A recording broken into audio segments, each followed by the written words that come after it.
author of the new book, We've Got Issues. You all know this guy, Dr. Phil McGraw. He's a former Ohio congressman and founder of the organization We the People, Tim Ryan. And she's an opinion editor at Newsweek and author of the forthcoming book, Second Class, Batya Ungar Sargon. Okay. All right, here are the questions. Dr. Phil, do you think President Biden should take a cognitive exam? If you got people that have nothing to hide, hide nothing, so why not? Okay. Dr. Phil again, what do you think of the increased popularity of polyamory and thruples? It's insane. Really? Yeah. That doesn't work. I mean, people have enough trouble trusting one another in relationships as it is. If they're going to start adding in moving parts, that's not going to work. Okay, It's never worked. okay. First of all, this is what bothers me about when people make these pronouncements about the way another person lives their life. It doesn't work. It doesn't work. But you didn't. But your answer was it doesn't work for me. Your answer was it doesn't work. What works for me? It doesn't work for you. No, it doesn't. People are different. I've never tried it. I don't know what it is. But people have. And other people like it. We're all different. Would you not allow that we're all different and people have different tastes? Well, no, you're just saying how you feel. I don't care how you feel. I barely care how I feel. I'm talking about the facts. The statistics prove that doesn't work in a relationship. They have statistics on thruples? Yes. But I could throw that in your face and say marriage doesn't work either. More than half of the people get divorced. That's not true. Well, half. No. And the people who stay are not exactly thrilled. Let's move on. You kept changing your answer. You finally got it right. Well, I finally got it right. Okay, all right. Tim Ryan, is it a mistake for the Biden administration to stop exports of natural gas? Boy, talk about switching subjects. Yeah. You got the fun one. Well. Do they risk losing key voters to Trump? Yes, pausing the export of liquid natural gas. Natural gas is 40% of our energy system here in the United States. Is that what Biden's doing now? He put a pause on the export facilities. Why? Probably to try to get environmentalist votes. But the problem with that is that natural gas is 40% of our energy mix here. We saw the greatest decrease in carbon in the world in the United States. We led the world in reduction of carbon from 2005 to 19 because natural gas displaced coal. And now I think it's a good idea that we continue to do that and export it to the coal-producing countries around the world. That would get us 70% of the way. And it could potentially hurt them with working-class voters in Western PA where natural gas has been a huge industry. What are your thoughts on gas?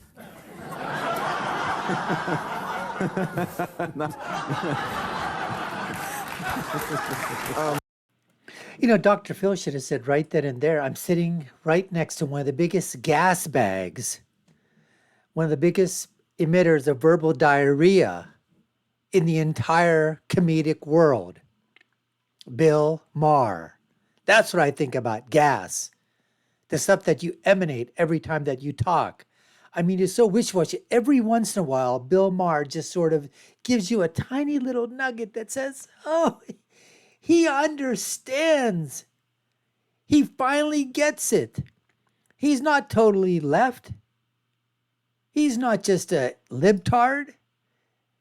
And then Bill goes right back to the same stupidity, the same thinking that he was maybe, 20, 25, 30 years ago.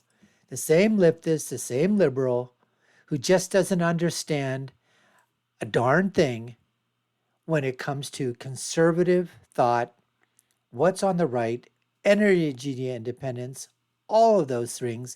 Same thing he's talking about. Look, Dr. Phil answered that question about, and he said, what do you think? Thruples is the threesome couple.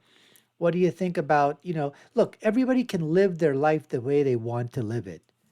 But to basically state and say that this is a better way of doing it, is just not true. And Dr. Phil was just saying, look, the statistics show that it doesn't work. It's hard enough to make things work when you're in a monogamous relationship.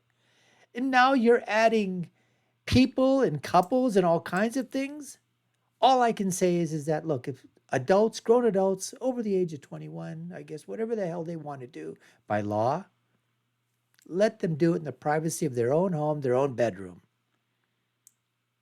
Right? But don't expect for them to come out of their bedrooms and now basically say, hey, we need to have our rights. You need to okay this. You need to be all right with it. No. If they want to continue doing it behind closed doors, by all means, let them. But for God's sakes, leave it in the bedroom. Don't let it percolate and overflow outside your bedroom doors. Anyways, let's continue.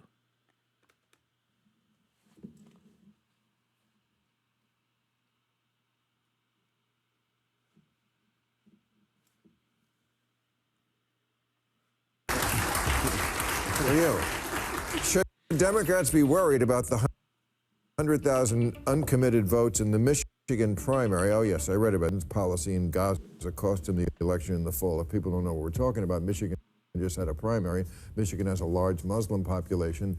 They're not too thrilled that Joe Biden is supporting Israel in its war. And so 100,000 people voted uncommitted. These are Democratic voters who apparently seem to be saying we are threatening to support Trump, a known lover of Muslims. But this is a wedge issue in the Democratic Party. The young people, the kids, and Muslim voters like this don't want him supporting Israel. Many other people do. What are your thoughts?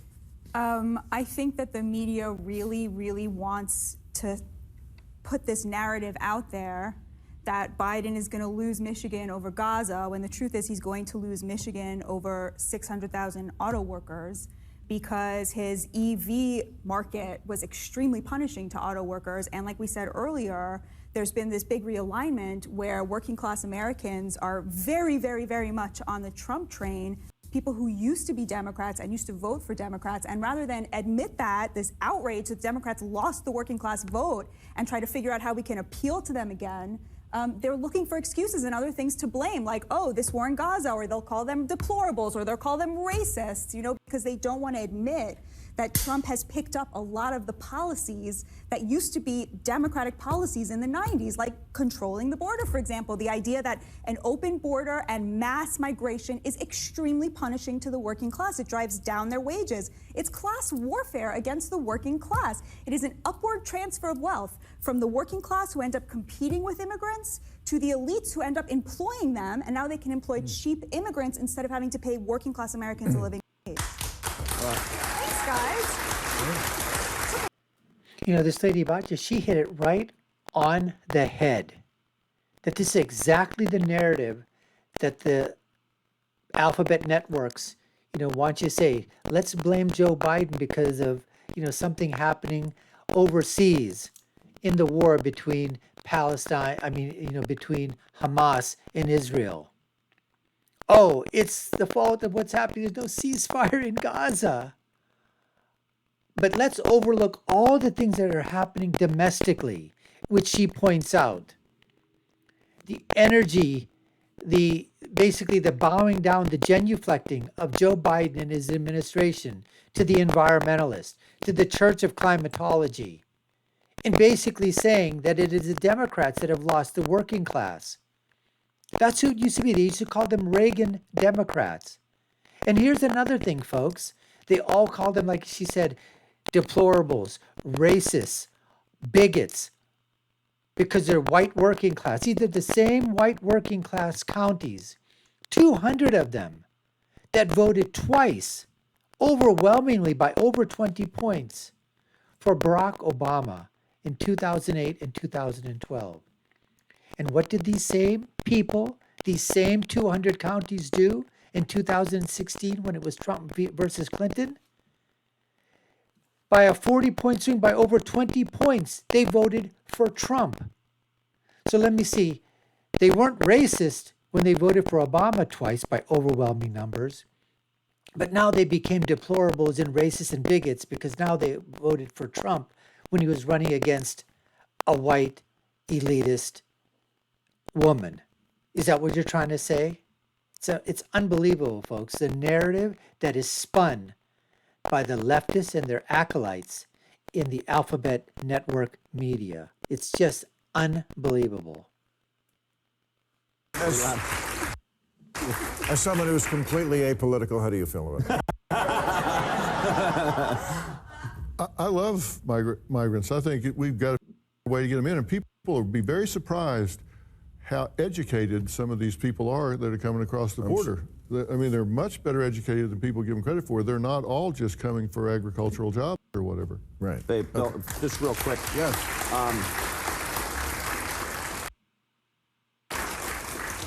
We are seeing an increased need in energy in the United States. Okay? Right. We need more energy here because of the reindustrialization that's happening in the country between data centers and manufacturing, whether it's building batteries, building electric vehicles, building chips now in places like Ohio where we're finally reshoring chip manufacturing is creating a huge demand for energy. And so, you know, to just wave off Biden is not for the working class is, I think, really not fair. He has been the most pro-union president in the history of the United States of America, period. Tim, let me ask you something. Period. What percentage of private sector workers are unionized? I know you know the answer to this. Yeah, well, That's the thing, folks. He's obviously for Joe Biden. He, in his previous answer, when he talked about what was happening with the natural gas, energy supplies and why Biden was not, shipping them overseas because he wanted to basically have the environmentalists on his side because he wanted to have the Church of Climatology, to pander to that group by saying, okay, we're not going to ship any energy resources anymore. We're just going to keep it inside. And so what happens then? It literally crushes the workforce, crushes the workers that are in those industries, lays them off.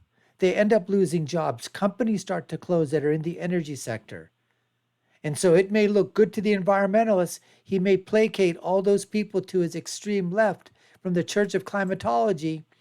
And then he comes on here and he basically says he's the most pro-union. Yeah, he's pro-union, but when you're bringing in all these illegal immigrants that are coming inside there and they're taking the place, or when employers can go ahead and undercut union wages and union workers by hiring illegal aliens and paying them way less under the table, you think that really, where are you coming from, Tim, where are you coming from? That's what we're talking about. That's just unbelievable. growing is what you need to know. If you, Well, that's not the answer. It is 6%. What's the number? it's 6%.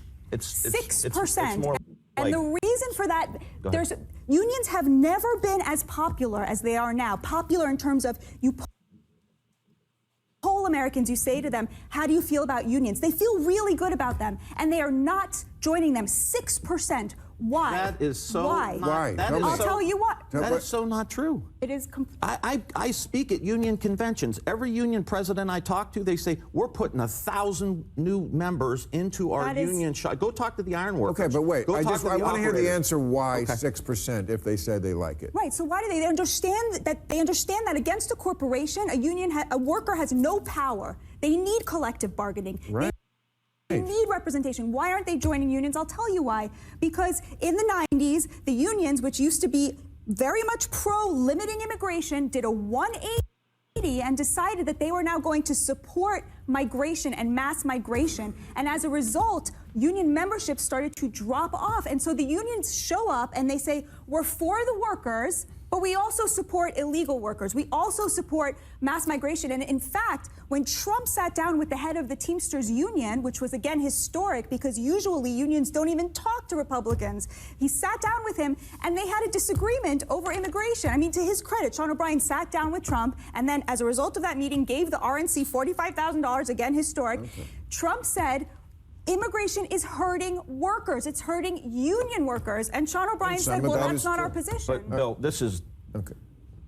The union problem has been there has been a right-wing attack on organized labor for 40 or 50 years, making right-to-work states, going after them, making right-to-work state, making it impossible to join the union. I didn't see Donald Trump out on the picket line when the Amazon folks were trying to organize. Okay. There are thousands and thousands and thousands of Americans joining organized labor now. All right. They're growing in the ranks. I got one more question. It's for Dr. Phil. As a doctor, what do you think of the recent report that more women are psychopaths than previously thought? You saw the story. What? It's so true. Well, no, did you see the story? No, but I can firsthand testify that it's true. Yeah. Did you see that story? More women are psychopaths than previously thought. Thanks for joining us. Okay. See you next time. All right. I guess you'll have to see it on this new network. What's it called? Main Street Media. Well, Dr. Phil certainly didn't want to step into that landmine, obviously, in terms of that. Now, I have not read that story, but you know what? Okay, I'm going to go and check that one out there and see what the data shows. Women are being shown to be more psychopathic. I mean, they certainly are in certain instances. They're more emotional. There's no doubt about that. Now, does that turn into some type of psychopathology? I have no idea. Anyways, folks, we appreciate you taking the time to watch. You've been watching the Dr. Nasser Sheikh Show. I've been your host. My name is Dr. Nasser. If you haven't done so already, we'd love for you to subscribe to the channel, like, share, and follow us. You all know what to do. Take a look at our other video links above and below. I'll leave you with my final thought, which is, when you're right, and when you're left, you're wrong. Until next time, folks, take care and stay safe.